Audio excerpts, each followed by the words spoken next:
langsung dari Chicago, Illinois. Ini adalah jurnalis VOA Taris Herziman. Halo, selamat pagi waktu Jakarta, Taris. Selamat pagi, Sika dan juga Habib. Ya, Taris, ini hari pertama ya konvensi Partai Demokrat dimulai. Kira-kira apa saja agenda yang akan dibahas dalam konvensi hari ini? Taris, silahkan. Ya, Sika, untuk pembukaan konvensi nasional Partai Demokrat ini sudah berlangsung sejak pukul 5 atau kurang lebih sudah 1 jam sejak pembukaan sampai dengan saat ini konvensi nasional Partai Demokrat berlangsung. Apabila Anda melihat saat ini di belakang saya sudah mulai banyak para pendukung yang sudah berdatangan begitu dan juga para kandidat yang hadir langsung di United Center, tepatnya di kota Chicago, negara bagian Illinois. Dan ini adalah salah satu konvensi yang mendapat pengamanan cukup ketat, bisa dibilang begitu apabila kita melihat dengan berbagai konvensi Partai Demokrat sebelum-sebelumnya. Karena memang ada sejumlah antisipasi aksi unjuk rasa yang dilakukan di sekitar arena konvensi di United Center ini. Dan pengamanan di arena konvensi pun cukup ketat. Kami harus melewati beberapa lapis pengamanan begitu, termasuk dari pengamanan kepolisian Chicago dan juga dari Pas Pampres atau Secret Service begitu. Dan untuk saat ini di arena konvensi sudah mulai berlangsung tidak hanya nantinya pidato dari para tokoh politik Partai Demokrat itu sendiri, seperti diantaranya ada yang dijadwalkan pada hari ini begitu ya, pada sekitar pukul 10 malam nanti adalah Presiden Amerika Serikat Joe Biden akan memberikan pidatonya, tetapi juga ada sejumlah aksi teatrikal ataupun juga aksi hiburan begitu yang akan dilakukan oleh para artis di arena konvensi United Center di Chicago, Illinois ini.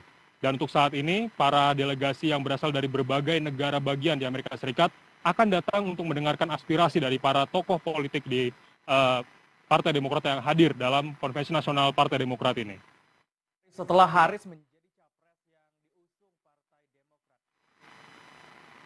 Ya, setelah Haris dicalonkan sebagai kandidat utama presiden dari Partai Demokrat, ini memang ada sedikit perubahan dinamika politik pemilu Amerika Serikat begitu secara umum ya. Tetapi apabila kita melihat bagaimana konvensi nasional Partai Demokrat ini, nanti kita akan melihat bagaimana Presiden Amerika Serikat Joe Biden memberikan dukungannya kepada Harris dan juga bagaimana perubahan dukungan yang sebelumnya dia mencalonkan diri sebagai presiden tetapi kemudian harus mundur begitu atas berbagai desakan setelah debat maksud kami yang berlangsung beberapa bulan yang lalu dengan kandidat dari Partai Republik Donald Trump.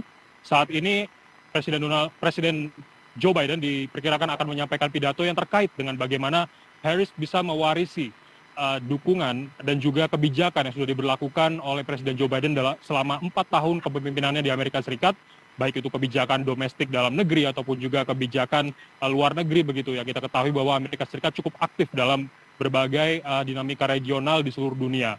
Dan untuk saat itu memang Joe Biden masih berupaya untuk mencalonkan dirinya, tetapi saat ini Kamala Harris adalah kandidat utama Partai Demokrat bersama dengan wakilnya Tim Walz, dan ini akan mendapatkan dukungan dari Presiden Joe Biden. Dan kita akan melihat nanti bagaimana Biden menyampaikan pidatonya mengenai hal ini. Selain itu juga dalam beberapa hari ke depan, tidak hanya hari ini saja, juga ada sejumlah tokoh partai politik Demokrat yang akan hadir, seperti diantaranya adalah Barack Obama dan juga ada kandidat dari Partai Demokrat itu sendiri, yaitu Kamala Harris dan juga Tim Walz. Pidato ini merupakan salah satu kesempatan bagi Kamala Harris khususnya, mengingat konvensi ini adalah konvensi terakhir setelah sebelumnya Partai Republik telah menyelenggarakan konvensi juga pada sekitar bulan Juli lalu, yang kemudian nantinya konvensi ini adalah konvensi terakhir jelang pemilu pada November mendatang. Taris, seperti informasi yang kami dapatkan bahwa adanya unjuk rasa di depan gedung tempat berlangsungnya konvensi Partai Demokrat mengenai dukungan terhadap Palestina, dan juga seperti tadi juga Anda sebutkan bahwa adanya aksi unjuk rasa. Apakah ini terkait pro-Palestina dan seperti apa pandangan dari Kamala Harris dan Partai Demokrat ini terhadap isu di Palestina? Taris. Ya, memang apabila kami memantau sejumlah aktivitas aksi unjuk rasa di sekitar arena konvensi, ada sejumlah aksi yang salah satu dilaksanakan tidak jauh dari lokasi konvensi, hanya sekitar 15 menit jalan kaki begitu. Dan memang salah satu isu yang disuarakan para pengunjuk rasa ini adalah terkait dengan bagaimana posisi Amerika Serikat yang bersekutu dengan Israel dan juga posisi mereka terhadap resolusi konflik yang ada di wilayah Timur Tengah ini. Dan apabila kami melihat unjuk rasa yang berlangsung, ini memang para pengunjuk rasa menyuarakan aspirasi mereka dengan berbagai slogan, poster, dan berbagai teriakan begitu. Tapi dari Kamala Harris selaku kandidat utama presiden dari Partai Demokrat sudah menyatakan bahwa dirinya mendengar aspirasi para pengunjuk rasa ini. Dia mendengar bagaimana suara terkait dengan posisi Amerika Serikat terhadap isu konflik antara Israel dan Gaza begitu. Tetapi Harris menyatakan bahwa dia juga tidak menghindari bagaimana Israel juga memiliki hak untuk membela dirinya dari Hamas. Dan itu juga kita bisa melihat bagaimana nantinya Harris akan menjelaskan lebih jauh tentang bagaimana sikapnya terkait dengan kebijakan politik luar negeri yang akan diusungnya apabila terpilih sebagai presiden bersama kandidat Tim Walz. Dan ini rencananya akan berlangsung pada hari Kamis mendatang, karena pada hari terakhir penutupan nantinya Kamala Harris dijadwalkan memberikan pidatonya. Dan selain itu juga tidak hanya isu di luar negeri saja, tetapi juga isu dalam negeri akan dibawakan, seperti isu ekonomi dan juga bagaimana keadilan sosial ini berlangsung di Amerika Serikat. Baik, Taris, beberapa lembaga survei juga menyatakan bahwa elektabilitas dari Kamala Harris ini sedikit lebih tinggi dibandingkan dengan Donald Trump. Nah, sejauh ini bagaimana sebenarnya dinamika persaingan Harris dengan Donald Trump di sana? Ya, Habib dan Sika, sejak Presiden Joe Biden menyatakan mundur dari kontestasi Pilpres Amerika Serikat tahun ini, memang ada pergeseran minat ataupun juga pergeseran suara para pemilih di Amerika Serikat begitu. Sebelumnya apabila kita melihat survei yang berlangsung selama beberapa bulan sejak Biden menyatakan resmi mencalonkan diri sebagai Presiden Amerika Serikat, memang Trump, kandidat dari Partai Republik Donald Trump bersama wakilnya J.D. Vance memiliki kans lebih unggul begitu. Tetapi ketika Biden menyatakan mundur, kemudian Kamala Harris dinyatakan sebagai calon utama presiden dari Partai Demokrat. Hal ini pun mengubah konstelasi politik dan akhirnya memang dalam sejumlah lembaga survei pada tingkat nasional, selisih antara keduanya, antara Kamala Harris, Tim Walz dengan Donald Trump dan J.D. Vance, ini terbilang cukup tipis dengan keunggulan memang cenderung kepada Kamala Harris begitu.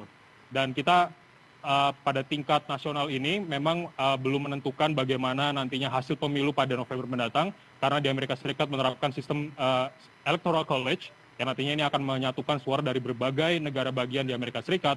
Untuk itu saat ini yang menjadi fokus kampanye baik dari tim Kamala Harris dan juga Tim Walz ataupun juga dari Donald Trump dan juga J.D. Vance adalah tentang bagaimana mendapatkan suara di negara bagian kunci ataupun negara bagian yang belum memiliki preferensi terhadap dukungan partai tertentu. Yang mereka ini tidak mendukung Partai Republik atau juga Partai Demokrat dan tidak menyatakannya secara langsung begitu. Ini seperti diantaranya ada di Pennsylvania, di Michigan, dan juga di Wisconsin.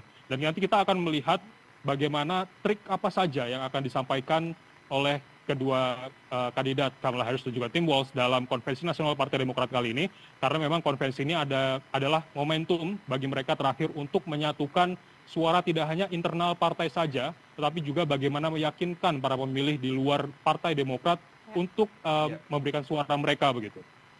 Ya, Taris, ini kan Partai Demokrat ini kami mendengar bahwa akan lebih fokus terkait dengan isu pemulihan ekonomi dan hukum. Nah, sedangkan partai dari Donald Trump ini akan berfokus terhadap maksud kami, Partai Demokrat ini lebih fokus terhadap isu keadilan sosial dan inklusivitas. Dan di sana sebenarnya apa yang menjadi ibaratnya pasar ataupun yang diminati oleh masyarakat dan didukung oleh masyarakat di sana?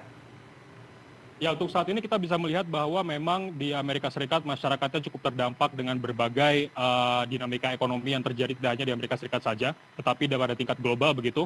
Ancaman inflasi dan juga resesi ini cukup menjadi perhatian masyarakat, dan ini adalah salah satu pertimbangan bagaimana nantinya para pemilih di Amerika Serikat akan menentukan kebijakan mana, apakah dari kebijakan yang diusung oleh kandidat Partai Republik yaitu Donald Trump dan J.D. Vance, apakah akan sesuai dengan minat mereka, ataupun dari Kamala Harris dan juga Tim Walz yang nantinya kita akan saksikan dalam konvensi nasional Partai Demokrat yang berlangsung selama 4 hari ke depan ini.